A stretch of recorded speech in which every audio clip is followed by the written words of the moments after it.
Hey guys, it's Goody here. We've put together a little strength and conditioning program for you. It's really basic. You don't need any fancy equipment. You can do it with just yourself and just some day-to-day household objects you're going to find around the home. This program is really designed if you're super new to any kind of strength and conditioning training. Even if you're a little bit more experienced, you're still going to get a good workout, and you can tailor the repetitions, and some of the exercises you can maybe modify if you want to make it a bit more challenging. So what we're going to do is we're going to start with a very basic warm-up and mobility part of the session. Each exercise has its own little video. The reps for each exercise are also underneath the exercise name.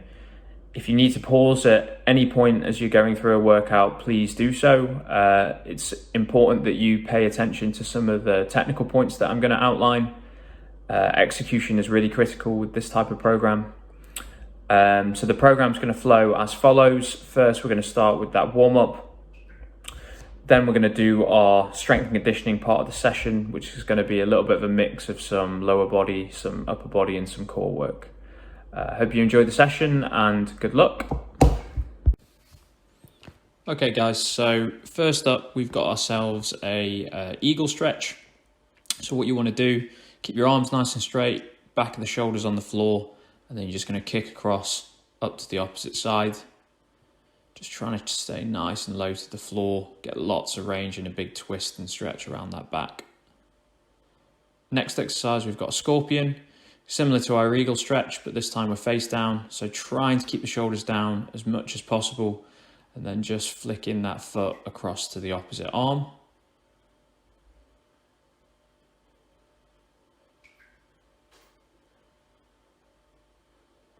And then the next exercise, we've got some T-spine rotations. Again, this time we're working the thoracic spine, so a little bit higher up the back. So we want to put the hand on the head, touch the elbow to one elbow, and then we go rotate, big twist all the way around to the sky. Again, trying to get as much range as possible, really trying to open up the middle of the back. Here you're just going to see from both angles, just gives you an idea of how much rotation you want to try and get. Really important in volleyball that we're loose around that thoracic spine to get lots of range when we're attacking.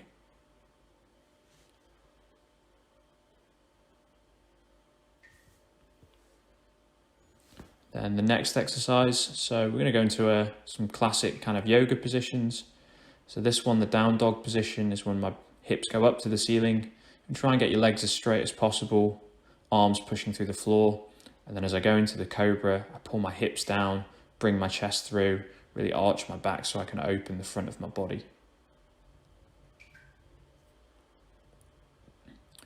And then the next exercise, this time we're working the inside of the leg, so the adductor. So you want to keep that leg nice and straight, try and keep your back as straight as possible, and then we're just going to rock backwards into the hip, really trying to get a big stretch down the inside of the leg. I'm going to just hold that stretch for just a second and then pop back out.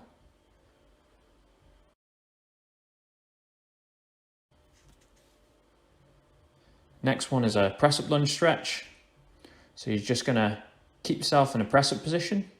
And then we're going to bring the foot round to the outside of the hand, trying to keep the hips nice and low, really trying to pull the hips towards the hand.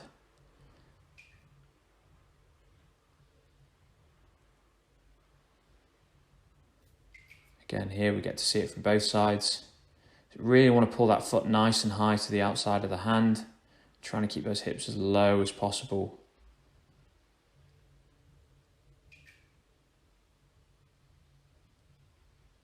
And then the next exercise, so this is going to be a dynamic calf stretch. So here I've just got a little box.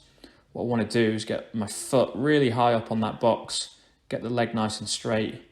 You can use a step at home, that works well, and then pull the hips up past the box, up towards the foot. Okay, you can see it on the other side here, just so you get both angles. Really trying to get that hip all the way through. Nice big stretch down the back of the calf. And then the last exercise is going to be a prisoner squat. So you're going to put your hands on your back of your head. This helps you keep your back nice and flat. And then what we want to do with the squat is bend our knees and hips, ankles at the same time. Here you get to see the side on angle, and we want to get deep enough so we get the hip joint below the knee joint.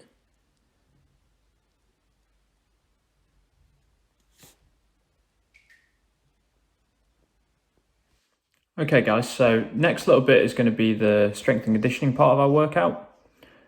We've got a combination of a couple of different things here.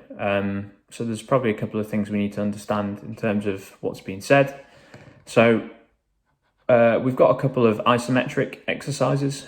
So this just means that we're contracting our muscles without any movement. So we're really trying to apply as much force as possible into the ground for whatever exercise it might be that's isometric. Second thing is we've got some eccentric exercises as well. So like isometric, it also refers to another type of muscle contraction. And when we talk about eccentric, we talk about the muscle lengthening under tension. We've got a bit of a mix of a couple of different things. Every exercise is also numbered, and this is the order that you want to follow this in the workout. So from 1 working down till 4. If an exercise is paired with another, it will say a number followed by a letter. So for example, 1A and 1B. And what this means is that we're going to do a superset. So that means I do exercise 1A first, then I do exercise 1B. Then I'm going to take about 90 seconds to kind of 2 minutes rest. And then I'm going to start my second set for that same pairing of exercises. Again, all the number of sets that you need to do and the reps for each exercise are in the exercise itself. So have a good workout. Hope it all works okay. Okay guys, so first exercise is going to be an isometric one. So this is our single leg isometric squat. So we're going to do 3 reps on each leg, and it's going to be a 3-second push into the floor. So really important with this exercise that technically I want to keep my back nice and flat. And then what I'm going to do is bend the knee slightly and then really drive my whole foot into the ground. So really trying to actively squeeze my quad, driving my foot onto the ground. Okay, we want a big 3-second push. Just make sure that back's really flat and I'm pushing the floor away. The next exercise I'm going to pair that with is going to be my single leg box jump. Okay, so you can do this on a step or a small chair that you've got at home. So you want to drop the hip into the floor, and then we're going to explode, jump up, land on that box nice and stable, and then step myself back down.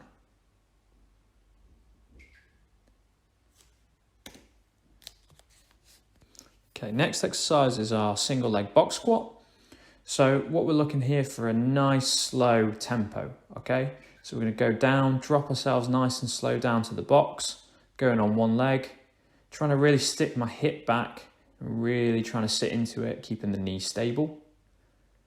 And then we're going to pair that with our single leg hip bridge. So this one, I want to be on my back. And I'm going to squeeze my bum muscle, keep my abs nice and tight, and drive my hip off the floor. Okay, got 12 to 15 reps each side, depending on how many you can do, but your technique's really important, this one. Next one's going to be an eccentric press up. Okay, so what we're looking for is 5 to 8 reps for each set. And we're looking for a nice, slow 4-second down tempo to the bottom position. So you see I go up on my knees, keep my chest nice and big, and then drop nice and slow all the way down to the floor. I'm going to pair this with my next upper body exercise. This is my narrow reverse fly. So you can just use some water bottles. 1 litre water bottle is going to work fine. Okay, you roughly need around 1 to 3 kilos. And what we're going to do, keep the back nice and flat, squeeze the shoulder blades together, almost like you've got a pencil between your shoulder blades and you're trying to squeeze that, keeping the chest nice and big and the arms nice and straight. And then next exercise is going to be our Elecna. So this is our last little series. What we're going to do is go on the back, keep the back nice and flat to the floor. So we pull the belly nice and flat, touch the hands and knees together, and then you're going to straighten the legs and tap over the head. And then the last one you're going to pair that with is going to be our side plank rotation. Okay, so we go up into a side plank position. Try and keep a nice straight line going down from your head, hip, all the way down to your feet. And we want to feed the arm underneath the body, keeping it off the floor. Okay guys, so that was your workout finished.